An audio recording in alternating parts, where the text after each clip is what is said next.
Apologies about the sound quality for this week's episode. For some reason, the mics had some weird feedback sound, so I've tried to edit it the best that I can. Hope you enjoy this week's episode. I think we could take this on tour, to be fair. It's not downskirting, is it? Is it? No, upskirting. Downskirting if you're a man. It's like Down blousing. I'd love to down blouse, Michael. I don't know how I feel about that. I'll be honest. Feel violated. Victimised, hopefully. Victimised.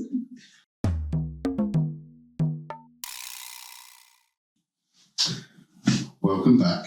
Hi. Hello. I'm back. Nice to meet you. Thanks for inviting me back. Yeah. We've got someone different Hello. in the room today. Hi. Yeah. Matthew. Would you like to introduce yourself, Matt? Yeah, I'm Matt. Good start. I'm obviously a relationship to Richard. Yeah. Not his wife. Nice. His wife. Yeah. Jury's out on that. Yeah. Could be my wife. We call each other brothers, I think, rather than anything else. Yeah. But obviously there's lots of visual similarities. Yeah. So those who don't watch the podcast and only listen, Matt and Rich are twins. This is true. Would you say identical twins? No, technically identical. Yes. We shared the womb. Do you have the same fingerprints? No one has the same fingerprint. Well, twins don't, do they? No, that's clones. Close though, mate. Close. I mean, there's only two of us, so Star Wars haven't quite called us up yet. Yeah. Yeah, anyway, I'm Matt. I'm his sensible brother. Yeah. Younger, 10 minutes. Yeah. 10 minutes younger. Yeah. 7:40 a.m. Yeah, that's me. Father, husband, teacher, everything else. Another teacher. They always put that like third as well. It's like third most important thing. Yeah. Right. Okay. Yeah, it's always the first thing that gets spoken. Yeah, but if I say football referee, people give me abuse. It's like, which one's worse, teacher or referee? Teacher. So, okay, right. I feel like we're going to need to do like a teacher episode with you and Rob. No, it'll be 12 hours. It'll be so long. Mate. It would be long. Neither of them just... Oh. I'm not editing that. No. You might lose hours. So yeah, that's me. Yeah, cool. So obviously you're both twins. So I think today's episode is going to be themed around that. And I know that obviously Luke's mentioned he's a twin. Rob has twins. The fact that I've got a lot of friends who have twins in their lives, which it's compulsory. It's compulsory. It must be compulsory. To be fair, G is starting to question everything. It's like, you got a fetish. Yeah, maybe it's maybe not fetish, maybe just like a kinship. Curiosity. Yeah, Curiosity. I do find it really interesting though, like as a therapist, a lot of the questions I've kind of got for you today are kind of around your identity. Yeah. Because it's something that does interest me, identity generally. And obviously the podcast is all about like the roles we play and stuff as well. So kind of thinking about how much of those roles are shared and how much of those roles are very different between you. Obviously, Matt, you just said you've got kids, and that's something that Rich boasts about a lot, but he hasn't. Oh my God. So he reminds me. Yeah, I can imagine he does. Yeah. I remind everyone. It's fine. Yeah. But I think that's quite interesting in itself. Like, I know there's lots of different reasons why you don't, and obviously you do, but how... Yeah. I'm a virgin, he's not. He's his wife's real, mine's not. Yeah. That's the key. That's the key difference. Where are you going to? The rest of them haven't met her yet. To be fair, he's never met my wife. I still haven't. You will, I promise. One day. So I guess my first real question is, when was the first time, if you can remember, it might sound like a silly question, but when was the first time you kind of realised you were twins? I actually don't ever see myself as a twin. Okay. Like that's a thing that I think because we grew up not as twins. Although, you get the odd birthday card to the twins, which was swiftly put in recycling. We were quite young though when we realised that. Yeah, I think kind of you just go, you walk past the doorway and you go, shit, it's not a mirror. He's moving opposite. But I don't know about you. I've never really thought of it. I mean, I think like you were saying just there about the birthday cards. I think we were quite young, and I think there was family members that sent us two twins birthday cards. Not even I naming. think probably, I don't know, realising you're a twin, I think that kind of makes you go, oh, like people perceived us as one person. Yeah, is that your whole identity? And that was really difficult to sort of. Yeah, it's really off-putting. All right, I'm nervous. That was probably one of the first moments. I think the biggest thing for me when I truly realised it is when we first started playing football. Yeah, when teams would so it's ethically not correct now, and you wouldn't actually get away with it because of checks and stuff. But I think you started playing football, and I kind of took an interest, and there was a manager who I don't know if he's still with us anymore. No, I think he passed away. I think he said, and I remember the conversation. We went training, and you'd scored in a game, I'd scored in the same game. I think he'd forgotten that there was two of us. And he thought one of us had scored 2 goals. But he said, I want to sign them both. And our dad went, yeah, okay, fine, not a problem.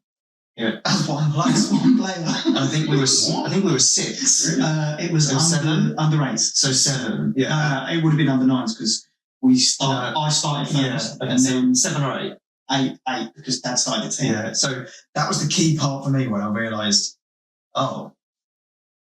that's. People see you as one person. And I remember Dad sort of looked at us, and Dad's he can be quite feisty if he's upset. You've met him. Yeah. It's like it's a psych handle, but if someone upsets his children, then that's it. But it was one of those where I remember looking at you thinking, but we're not one. There's 2 of us. Yeah, but that really annoyed me because I was such a better player then. Yeah, no, you weren't. That was the thing. It was like, there's no way. I remember just sitting there thinking, there's no way we're going to get away with this. He's always been the better footballer. Yeah. Well, not now. Well, not anymore. No, because you've got legs. Well, you've got legs, but they don't work. Yeah. Hang on, the knee doesn't work. I was going to say, to be fair, That's why the camera is in the way stuff. I was going to say, I'm pretty certain. No, I mean, you can't run anymore like you used to, right? No. But it's that. I just remember sitting there thinking, but we're not one person. Do you remember what that felt like? Yeah, confusing to start off with. Because it was that's a different conversation. Because it was, but it was like it's a different identity. But it was one of those where you go, how can someone see us as what, like birthday cards? It always said the twins, right? And you kind of just got to the point where you're like, I'm chucking it in the bin. I don't care what's in it. I'm just chucking it in the bin. That it was just people that were being rude. But the football team thing was just, it was really confusing. I didn't know whether I should be angry or not. I thought it was quite funny, until actually Dad sat us both in the car and actually had a serious conversation. Was like, you're 2 people. See, I have massive gaps in my memory, like forever. So I forget these sorts of things. But I'll be honest, if I was looking back now, I was just happy to be picked. Yeah. I think for me, it was more like I didn't understand it because, like I say, you were better, and there was no physical way that someone could actually get away with this. Maybe if I got injured, it'd be like, all right, sweet, we just play the one. But then it was sort of like, I think from then on, yeah. Dad was very much aware of. Yeah, Dad never. I mean, they never treated us. We didn't wear the same clothes. We didn't wear the same colours. It was always Mum and Dad always consciously had 2 boys. That like you and James. Do you know what I mean? Like, your parents treated you as their sons, and that's how we were treated. We were always treated as brothers. Yeah. Like our personalities are very different, and they were very different growing up. So I was really quiet. I was really shy. reserved, and I wore certain types of colours, like that kind of matched that pattern and behaviour. So that was my personality, my I wore characteristics. Whereas he wore the bright colours, and take it as you will. When you think we knew that we were different people, different. I'm going to use that phrase. Obviously, identities. We knew we were different. Yeah. But then to be treated by someone as the same, but we did cross paths in terms of when we played football when we were older. He watched us play football, and I think he then realised. I think he was a referee, and I remember he refereed in our league, and I remember speaking to him. Yeah, 20 years later, and I could have got physically agitated and aggressive, but actually I just turned to him and went, "Now there's two of us." Yeah. And he knew from that moment that actually, that was maybe a mistake. He effed up as well because he could have had the next Neville brothers. Like he wanted to sign one of us. I mean, I wasn't right back. Yeah, you weren't So, right back. Yeah. and I'll be honest, I'd take a small amount of Gary Neville's money. I'm not going to lie. But I think that for me was the biggest point when the realisation of that's what people see you as. And that for me was a bit like, I don't like that. Like, because our parents never treated us the same. Sisters never treated us the same. Most family members didn't treat us the same. Yeah, but she's whatever. But it's that not many people treated us as the same person. Even at school, like people. Actually, do you know what? I'll let the next question go, and then it's just even at school, people will acknowledge, "Oh shit, you look the same." Oh, you're twins, no cousins. That one. Yeah. But even at school, they tried to keep us separate.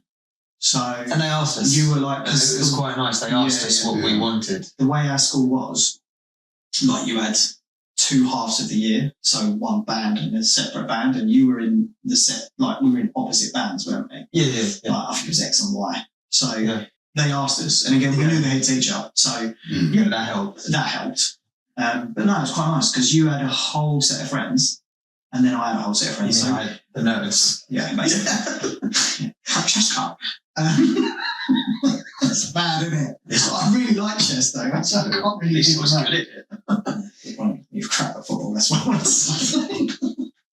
Anyway, so no, I have real big gaps in, and I think probably why I've been invited on, because I remember. No, it is. I mean, we haven't really spoke about childhood on the podcast, which is quite nice. But I don't know why, I just have huge gaps and I don't remember the details, so it's quite nice to hear it again and go, "Oh, you felt like that, that's sad." But I think it's hard when I didn't feel it. Well, I might have done, but I don't remember. Did you ever kind of struggle to find out or to work out who you were as people? Like, though you kind of mentioned about being very aware that you're twins and being treated like that. Was that ever a struggle to kind of, or I guess maybe the question is, how conscious was that to try and pull away from that you are twins, but you are very different people? I don't think it was a massively conscious thing, was it? I think it just naturally happened. Like, it's not for me. I think I just lived how I lived. I was always I was always massively protective. And I think if someone was digging out my brother, then there would have been trouble. So I kind of think in that instance, like, you're kind of forced down a path, aren't you? Because you were the intellectual, like, not nerd, but you were the one that if someone was going to... If they're going to pick on someone, and it kind of... We were almost forced into that, like, well, Matt's the nerd that gets picked on, and I'm the one that deals with it. And it was just a weird, like... But I think... Do you know what? I think because school was quite a pinnacle, I think, for us growing up. Not in a way of, like, we enjoyed it and it was... But I think it shaped how we wanted our lives to go at that point. Because you stayed in education. For a short while and then... and came back to it. And then came back to it. And I didn't. I liked money because I like money. And I think, that kind of like at 15, that was probably the most where we I want to say I would say but no. it's- We consciously went no. We are. I think when girls get involved in it, like you kind of get girlfriends and you go, do you know what? Like that's me, and I want my girlfriend to see me, not the twin. Yeah. You know, yeah. I think that was the first conscious for me. I think about the physical differences as well. I think we always look different. Like, yeah. When people He says on camera as we look similar. Yeah, no, but we don't. Like, no. I think your personality shines through when thanks. I'm not saying you, I think in general. I think generalisation, personality shine through, and that I think changes the way that people perceive the way you look. Right? And what I mean by that is, I was quiet, reserved, shy, a little bit nerdy, a little bit geeky, so I had a certain look about me. And you, yeah, all right, okay. You were, I did have the big fringe, and the hats and the hair, and didn't wear makeup though. I didn't go that far. No, you didn't. You haven't got phase. No, I didn't do goth. It was just, borderline emo. I think I will both. we socks into Johnny. But it was, I think we consciously had different personalities and we portrayed ourselves in different ways because that's how we wanted to be. I expressed myself in that way because I like sad teenage girl music. And now obviously I like country. So it's very different. But you looked a certain way because that's what you're interested in. That's what I think you're probably right. A big part at the end of the schooling, I think actually probably throughout the schooling is we kind of went that way. I think you're probably right in terms of girlfriends. You were definitely more stable with those. And you had more steady relationships, shall we say. No, I just kept mine for longer than 364 days. I'll story for another day. I think there's that I think does have an impact because when you hit a certain age, I think you probably were definitely more interested in girls before I was. Yeah, because you like boys first.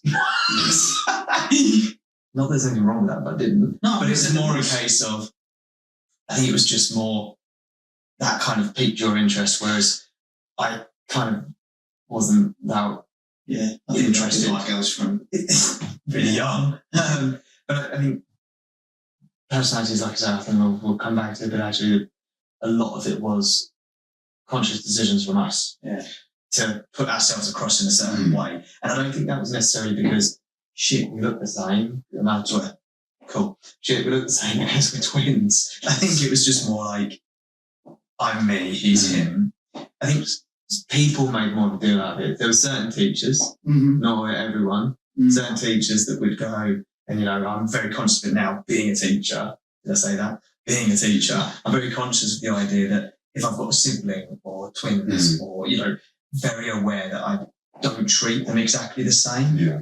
And I think some teachers, let's just say you had some particular behaviours that weren't necessarily as favourable to teachers. Swearing at them, throwing chairs at them, that sort of stuff, yeah? Yeah. And then sometimes it would be, you're him.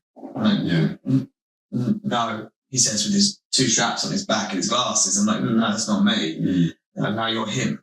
And it was like, it would be like, I'd be kicked out of class. I mean, that would spike him off because he'd see me out of the class because, well, I mean, where else would he be? He'd be in the corridors anyway. But he'd see me out of the class and go, what the fuck are you doing out of it? And I'm like, I've been kicked out. And he's like, why? Because they thought, oh, it's you. And the next thing I know, there's a chair flying in the classroom. And you're like, well, okay. But I think some people did kind of put us in this, even though we expressed ourselves in very different ways, we looked different, we acted different, some people still had that hang up. I think that was real, that was difficult. And I think that's probably for you what kind of triggered you to go the other way. Yeah, I think that, And just leave. Maybe be like, a little extreme on it. And not stay in school and stuff like that. And you moved on. And I stayed for a little bit of a while, but there was still that overhang of, oh, you're the same as him. How much did that affect your relationship between both of you? I would say, and I think you'll probably agree, because we're both adults now, Yeah. I would say there was a point before you went to uni where we just didn't talk. We shared a room, but we just didn't talk for like. Well, we did, but it was like in prison. Yeah, it was like fuck's my Cellmates, yeah. But I think there was probably like a 2-year period when must have been when I was about. I think I just finished my apprenticeship, so it was 19, and you had just gone back to college. Yeah, it's 19, yeah. And then I was working full time, and I think it was just a little bit like not sliding doors moment, kind of opposite to sliding doors, where we didn't bring it together. It was like, no, I'm not interested. And then when I saw you going off to uni, I think that's when we got closer back together. Because I was like, oh, my brother's gone away, actually. I'm a bit down about this. Yeah, I'd say it's probably the same. Like, Yeah. there was a period of time, like growth under kind of. and we'd be playing football together, and when you're on a football pitch, like if anyone said anything to either of us, like it would be game over for that person. But it was more like we didn't speak off the pitch. We didn't speak to each other at all because it was like you had your own stuff. I was, kind of like role reversal. So I kind of started to settle down and start being sensible and having a relationship for more than 364 days. To be fair, your last relationship, you're still in now. Like that last one that you had before you went to uni, you're still in it now. Yeah. So, That's lasted a while. But I think that probably was an interesting time because actually, and it wasn't necessarily that either of us had said something or done something. There wasn't really a negative feeling or like an emotion that kind of was triggered. No, it was just more, we'd gone almost so far apart because we I'd say active. I don't know, actively chosen to go different paths. When you're forced to be pushed in the same like 1 metre square space for 19 years, you rebel, right? You want your own space. And I wouldn't say it's a negative thing because actually it's made us closer, a shit ton closer now. Yeah. But I think for 19 years, when you're like on cellmates with someone, that's more than a life sentence. Yeah. Like, that's death row territory. Do you know what I mean? Yeah. I think moving away from me was a big point. Because you moved 250 miles away, and I wasn't coming home because there wasn't really anywhere to come home to. Right. So I love going out there and partying and everything. And it was, and I again grew very different interests and I love coming up for a drink, didn't I? It was great. Yeah. It was so much fun. Yeah.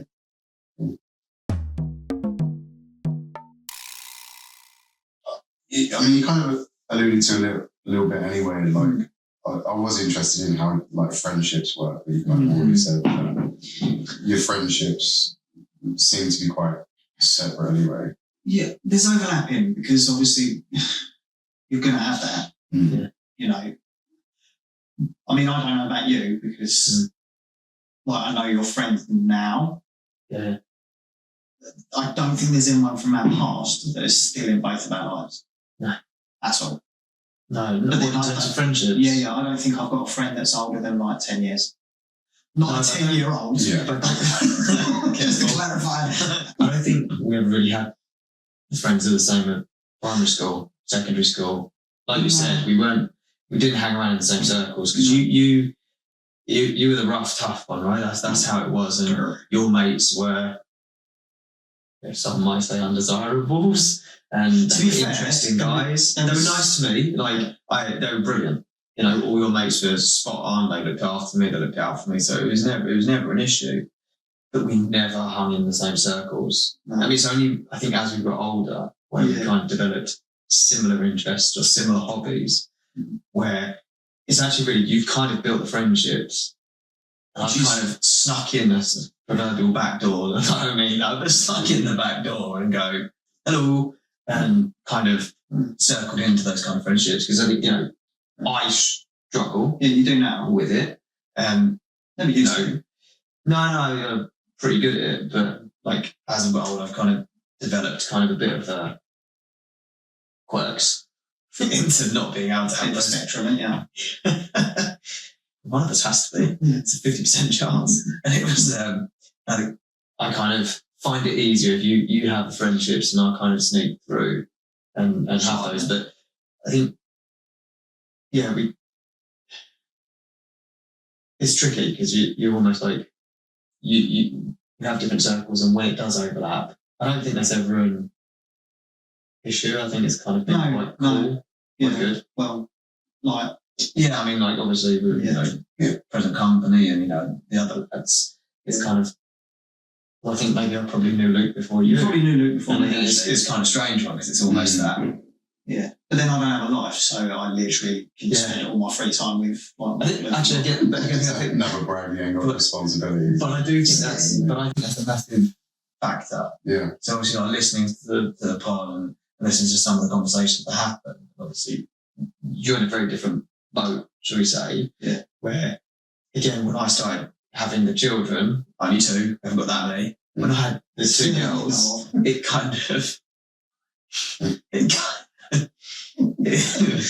kind of, I think it's kind of that idea that my life changed a little bit. Then you kind of grew the friendships that I kind of started, but you kind of always, and then you develop those friendships. And then you stumble back. And then I kind of, good luck. Yeah. Pull the rug under your feet, but it's that my life changed. And then you kind of, friendships developed for you, then I slowed down. Yeah. And then we seem to be at the stage now where it's kind of, I'm not having kids anymore, which is, never going to happen, medically not allowed. So, but it's that, you start having... You're medically not allowed, for clarity. You medically can't.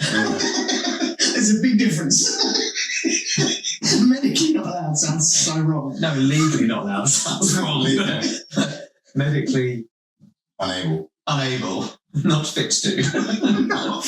I've been declared unfit to have more children. What's the next question, Mike? I think something else I'm interested in, Matt, actually, is obviously not your decisions to have kids, but I guess the differences in both of your lives. Yeah. How has that kind of affected your relationships over the last? I mean, I always thought you wanted kids until we got older, and then you kind of verbalised, no, I'm not interested. Yeah, and I think that probably changed. I think that maybe changed when that was that period of time, that 2-year gap maybe, or a year gap where we kind of didn't really communicate effectively. And I was saying we just didn't. Apart from on a football pitch, we didn't talk. Like, he drove to football by himself. Your girlfriend. My girlfriend drove me. I didn't drive. I had a taxi. It was brilliant. Yeah. But it was that. I just took whatever girl I was dating at the time. Made sure I'd have to just make friends and be polite and go, which one are you again? But at that time, like, I was still under the assumption he wanted kids, or that was going to be a big part of his life. And I was actually, I think, probably when we were younger, you were the one that was going to have a family in that. We were more interested, and I was the one who was probably becoming a priest, of repenting all my sins.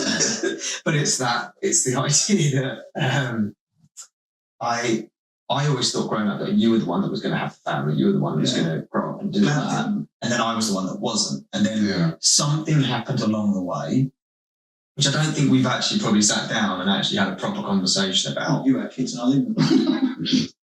Yeah, but I mean, like, actually sit down and have a conversation about, but why? So this is probably the first time, that we're sitting here talking about having a conscious decision about me having a family and you not. I mean, for me, it was just, I've been with my real wife for about 100 years, 20 years. 20 years, yeah, 20 years. Yeah. So, no, it's not actually. It's actually longer than 20 years. No, it's 20 years this year. So, oh yeah, of course, because there was that period of like 3 months, wasn't there, where you couldn't see your girlfriend. So it's It feels like there's a story every time. Yeah. Matt went to college. He had a girlfriend, loved her, met his wife. She was 17 and 9 months. So Matt didn't date her until she was 18. Yeah, I didn't. Anyway, I can list them all if you want. It's like a man right number 5, mate. There was a period in my life from about the age of 16 to about 19 16 to his wife, basically. where I had a good time. Yeah. Okay, You certainly did. Anyway. Most men would have been living vicariously for him. We'll do things only, yeah. Do we? I was This is about you guys, not about I like throwing it back to Mike every time like something like this comes on. I'm like, I was blessed with charm and charisma, and that seems to have died when I got married, so it's fine. I'll put some like violin sounds over the top of it. No, I still got it. I just not like that. Don't you? Anyway, not allowed to use it anymore. Medically. Medically. the power is gone. Anyway, You can't have your life, innit? quite literally.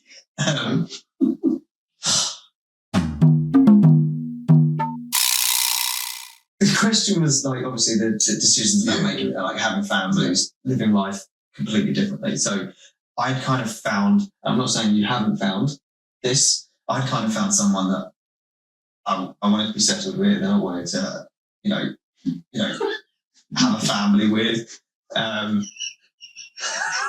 That doesn't sound so funny. It's full of something to say. I have. Go on, carry on. And at that point, like, that's the choices that I decided I wanted to make. Mm. And then I can't remember when Emma came in to your life. This is his wife that no one's met. 25th birthday because she made us a joint cake. So like 6 years 14 after. years ago. Yeah, 6 so years yeah, after. 14 years. Rachel So- had seen a few in between then, didn't she? And I think Yeah, you she, kind of she like- was very much like, no one. Yeah. She probably thought how you all felt about me for a few years. Slack. I didn't whisper that, did you? I think, yeah, I'd kind of, not that you hadn't grown up or you hadn't matured. I don't mean it like that, but I'd kind of, for myself, Yeah. developed a different understanding of what I wanted, developed an identity that I wanted. And then you obviously developed a slightly different identity. I know you've had, and we've cut, sorry, I don't mean to cut you off, but I know you had a difficult time Yeah. with an ex, Yeah. and that, that really fucked things up. But Yeah. let's be honest, 'cause I think before that point, you probably would have had kids, you probably would have had a family, and I think that individual really ruined it. Probably, yeah. And I think it's good for you because you're happy where you are now, Yeah. but I think at the time, that completely changed certain aspects of what you wanted. From an outsider's perspective, and I'm an outsider, I think No, but from not what we could see, Yeah. I think that kind of developed it. Yeah, probably. I've never really thought about it, to be fair. Mm. Like, again, I think it was just a point in life, wasn't it? Because it was so long ago. But you're probably right. But then my real wife, she never really wanted kids anyway, so it was No. Deb. It's her name, isn't it? So I just think it was just a natural slip into it, like, Yeah. cool. Whether or not it did impact me back then, and that was probably a decision, you're right, it probably Yeah. was. It was like, okay, well, I'm going to marry this bird. I can call her a bird because she was a scumbag. And I was going to marry this bird, and we was going to have kids, and Yeah. they were going to have these names, and, this, that, and the other. And then you realise that that person ain't right. At the time, yeah, sure, that probably impacted me, made me think, burn the world to the ground. And then I met my emo, so Yeah. But no, I think kind of the whole time I've been with Emma, it's always not. It's never been on the cards. Never been on the cards. No. It's just one of those things you go, no. Yeah. I think, like, obviously, when we started having a family, I think we knew that you weren't going It did to. just play a lullaby. Yeah, I was just say you're right. You're in your bed. Yeah. But I think it's that. That for me was when I realised that actually, that's going to be your life I moving always, forward. I sorry, I'm hijacking you. Sorry. I don't care. I do it every It's fine. But you asking me, Yeah. I think because you're a sibling of mine, is it? Do the other siblings find it weird? what, you don't have kids? Yeah. Because I've never had that discussion. I don't think they find it weird. Like, I don't. No. Because I think we've got that understanding, we've got the relationship. Because I think and we can come back to this as well. I think being a twin, there's certain things that we've got a relationship that other siblings don't have. And I'm not saying that we're closer. I'm not saying that we're better. I'm saying there's certain things. We're definitely better. But I think there's certain things where actually our relationship is very different, and there is zero judgment in anything. Which way? All right, me to you. But I'd like to think the other way as well. I don't judge anyone often. But I look at that and go, I've never thought about that in any other way, because to me, you're still the uncle, you're still my brother, you're Rachel's brother-in-law, you're still who you are. That doesn't change anything. And I've never thought about it as in like, I mean, don't get me wrong, there's been moments where I've gone, nice to have like be called an uncle from your kids, because it's really different with the girls. Like, so obviously we've got two sisters, older one and younger one. The older sister's got one. They both got one child, at least we hope. Unless we're breaking news. One of them pregnant. It's Laura. No, can you imagine? Whoa. So her son's like going to be 17. So he is my nephew. He's still I love him unconditionally. I think there's a relationship between me and him that's very different. But he's a general soul, though, isn't he? Yeah, but I think it would be different if you had kids. Yeah, okay. And I think, and there's nothing against my niece and my nephew. For me, if you were to have had kids, I think that would be the favourites. I don't want to say favourites, right? I'm not saying that. I think there would be possibly an element of different kind real of closeness, that different type of relationship, because I think when you're a twin, you are that close. So to flip that back, then, do you feel that, Rich? Yeah, no, I think so. I think kind of last kids are your favourites, is that what you're saying? Yeah, I know, shit. Which one, the little one or the big one? The little one. It's got to be the little one. She's mental. But I think as well, because they look and go, "Oh, you're not my dad," and there's always been little moments that I've held them, and they've gone, "You're not here." Yeah. It's like when it sounds weird. My dogs, they love him. Yeah. Like Romeo absolutely loves him. Yeah. He knows that he's not me because he smells different. Yeah. But it's like there's a familiar. I've showered today. There's a familiarity in there. So I guess it's kind of. Yeah. I think that's what it is. I think that's what you're trying to. Yeah. I think I get that. Yeah. Does that make sense? Yeah, because it's that. I don't want to. It's not closeness or being closer. No. I think it would be more of a familiarity. Yeah, it's more like you're just that something. It's almost like your DNA is like. Yeah. You know what I mean? Like the kids understand that, and it's weird that kids understand that, but spiritually, isn't it? It's almost like you've got a similar soul, and I think when you're a parent, your kids can see your soul, right? Unless you're soulless, probably why I don't have kids. But I think your kids can kind of see that like aura, soul, and kind of go, "Oh, okay, cool. This is all kooky, isn't it?" But yeah, I think what you're saying is, for me, big thing is that familiarity. Is that when you saw the girls, obviously Betsy was in lockdown. Yeah, so you didn't really see I didn't her. need this until she was like 2. So it's I mean, you saw her, but it wasn't really pictures and like. But you couldn't touch it, pick them up, hold them. Whereas Autumn, I mean, it was almost from day one. Like you got home, and I was like around there, like, "Oh, give us a ring now." Yeah. But Back to you. There's never been. I don't think there's ever been a moment. There's never been any kind of jealousy or any kind of negativity around the fact that I've got kids, he hasn't, or he hasn't got kids, and I have. It's a little bit it's not in a horrible way, because I don't want you going away from here today feeling shit. It's a little bit disappointing that you've had the feeling of like, it'd be nice to be an uncle to his kids, because I think, maybe that sucks a little bit, but I've made that choice. And I guess it's similar to like Emma's mum. Emma's mum's never going to be a nan. Oh, yeah, I never thought of that. Exactly. Yeah. So I've almost had to think about that twice now. Yeah. I'm disappointing two people. No, I like so the thing, like with what you're saying, it's not disappointment. It's just a shame. no. I don't even want to say it's a shame. No, it's not even that. I just think it's that. Man, that would have been cool. But then I reflect on and go, but I've actually got good relationships all over the show. Like, and actually, I think if you'd have become a dad, your personality could have changed. Oh, I would have been a different person. I wouldn't be that differently. Cool guy, but I wouldn't be. But I think again, selfishly, your time would be taken up with your kids.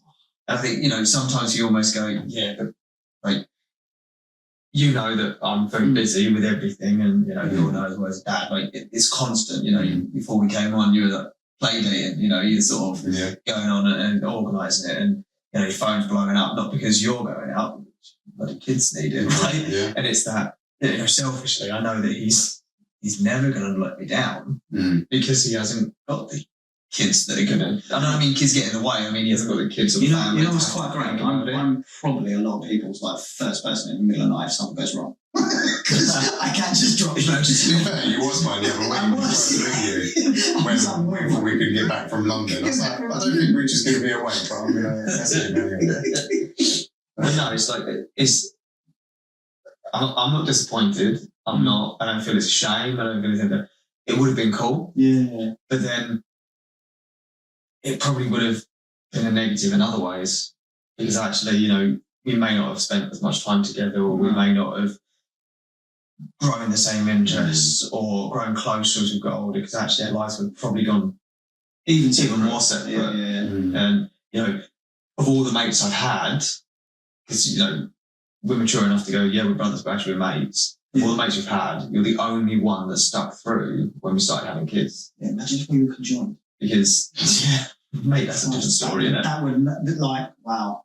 But it's true, though, like, I lost my best friend. Yeah. Not like through a tragic accident, he decided he didn't want mates. But I say that right now. He just decided he didn't want mates. Because, and I infer this, and this is how I feel, and I've never had it out with him like this, because actually I don't want that confrontation.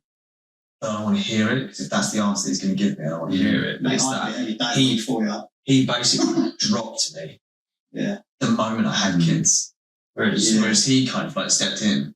And it's like the only mate I had that's still stuck around, and the only mate I've had from that 10 years ago when I first held my daughter in my arms. And it's kind of like all of my thoughts of, wouldn't it be nice for him to have kids, melts away when you go, well, actually, he's the only one that stuck by. Yeah. Like, he's the only one that's actually bothered.